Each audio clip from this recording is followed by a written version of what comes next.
அன்பானவர்களே வணக்கம். நாம் நம்முடைய வாழ்க்கையில் மிக அதிகமாக நம்பக்கூடிய ஒரு நபர் நமக்கு உண்மையாக இல்லை அப்படின்னு தெரியும்போது நாம் ரொம்ப நொந்து போகிறோம், ரொம்ப உடஞ்சி போகிறோம். அவங்க நம்மளை ஏமாத்துறாங்க அப்படின்னு தெரியும்போது ரொம்பவே டிப்ரெஷன் ஆகிறோம். ஒரு சிலர் சூசைட் பண்ணிக்கலாமா அப்படின்னு யோசிக்கிறாங்க. ஒரு சிலர் இன்னும் ஒரு படி மேலே போய் சூசைடே பண்ணிக்கிறாங்க. ஆனால் உண்மையிலே நான் ஒரு விஷயத்தை கேட்குறேன் உங்ககிட்ட.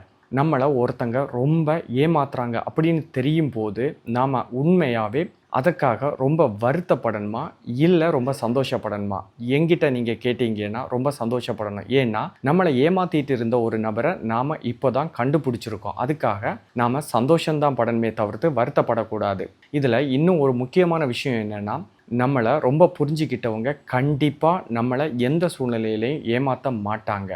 அதே சமயம் நம்மளை ஏமாத்துறவங்க என்னைக்கா இருந்தாலும் நமக்கு உண்மையாக இருக்க மாட்டாங்க. ஸோ நம்மளை ஏமாத்துறவங்களை கண்டுபிடிச்சதுக்காக நம்ம சந்தோஷப்படணுமே தவிர்த்து வருத்தப்படக்கூடாது. நம்மளை ஏமாத்துனவங்களுக்கு நாம் வாழ்ந்து காட்டி பதிலடி கொடுக்கணுமா இல்லை கோழையாக உடஞ்சி போய் உட்கார்ந்துருக்கணுமா?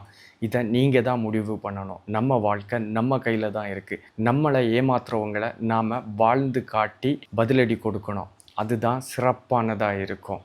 All the best.